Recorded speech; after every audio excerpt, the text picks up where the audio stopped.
Dashboard render time tripled from 150 ms to 480 ms, and API costs doubled overnight. The culprit? Parallel routes, which aren't parallel at all. The article uses notation for intercepting routes, which is stable since Next.js 14. However, in Next.js 16 Canary, there's a known issue where intercepting routes may not work correctly with certain dynamic segments when using generate static params. Always test intercepting routes with both client-side navigation and direct URL access to confirm behavior. The article mentions using React hash to deduplicate fetches across slots. Here's a concrete example of wrapping a fetch in React hash and using it in multiple slots to avoid duplicate API calls.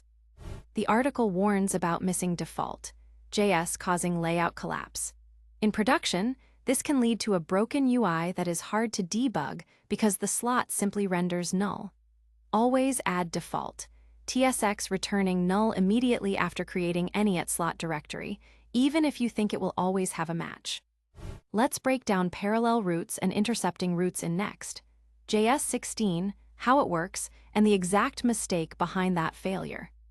Parallel routes let a single layout render multiple independent page trees simultaneously. Each @slot folder defines its own route and component tree. The parent layout receives each slot as a prop and arranges them visually. Despite the name, parallel routes render sequentially. The layout renders each slot one by one. 3 slots triple the sequential render time. This is the #1 performance trap. Here's a layout with 3 slots: sidebar, main content, and modal. Each slot is a prop, and the layout arranges them, but each slot renders independently with its own data fetching. Default.js is the fallback for a slot when no matching page exists for the current URL. Without it, the slot collapses, breaking the layout. You need default.js at every @slot directory level.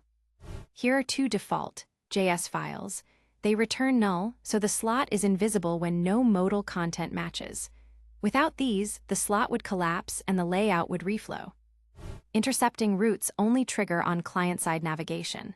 Clicking a link shows a modal, but typing the URL directly or refreshing shows the full page. This dual behavior is intentional. This is an intercepting route at /feed/photo/id. It renders a modal when navigated from feed. The regular page at /photo/id handles direct access. Parallel routes shine when each slot navigates independently. For example, a sidebar that shows different navigation sections while the main content updates. If all slots change together, use a simple layout.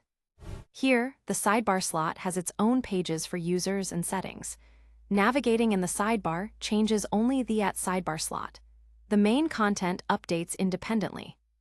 Intercepting routes use relative path notation.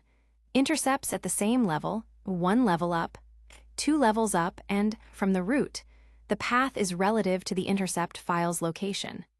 Here's the file structure. Note that photo inside feed intercepts feed photo, not photo. The pattern is relative to the file location. Benchmark: parallel routes took 480 ms and 14 API calls. The same page with component composition took 210 ms and 7 calls. Parallel routes are 2x slower when slots don't navigate independently. Use React hash to deduplicate shared fetches across slots. Wrap every fetch that might be called from multiple slots. This is the single highest impact optimization for parallel route performance. This is the same issue we highlighted at the start. Here's exactly why that happened. The dashboard had 3 parallel slots, each fetching the same session data. Because slots render sequentially and don't share cache, the total render time was the sum of all 3, and API calls tripled. 3 parallel slots each independently fetched session data, causing 3x API calls and sequential rendering that summed render times. The fix merged slots and shared data via React hash. The fix, merge non-independent slots, use React hash for shared data, and reduce slot count. Render time dropped to 180 ms, API calls return to normal. This prevents recurrence by design. If any slot uses dynamic rendering, the entire layout becomes dynamic. Move dynamic content to client components within a static slot to preserve page-level caching. Intercepting routes only work on client-side navigation. Direct URL entry, refresh, or new tabs skip the intercept. Always provide a complete regular page as fallback. If you add a page inside a @slot directory without adding default.js at the same level, the slot collapses when no page matches. The layout reflows unexpectedly. To diagnose slot issues, run Next.build debug to see each slot's render strategy. Add timing logs in the layout. Use React Cache for shared data. Always add default.js when creating our @slot page. Let's run through some common interview questions. How do parallel routes work and what are their performance implications? Each @slot renders sequentially, total time equals sum of all slot times. Use only for independent navigation. What is default.js and what happens when it is missing? Fallback for unmatched slot. Missing causes slot collapse and layout reflow. Explain intercepting route notation. Relative path patterns, same level 1 up 2 up from route. And a few frequently asked questions. Do parallel routes render in parallel? No, they render sequentially. What happens if default.js is missing? The slot collapses, causing layout reflow. Do parallel slots share fetch cache? No, use React Cache to deduplicate. Let's recap the key takeaways. Each @slot adds full render time to the page. Missing default.js causes slot collapse. Use React Cache to deduplicate shared data. Intercepting routes only on client navigation.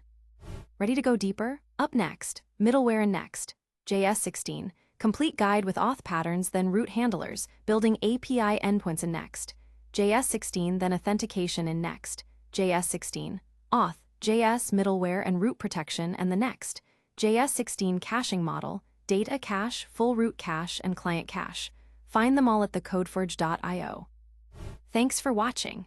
The full article and code examples are covered in detail at TheCodeForge.io.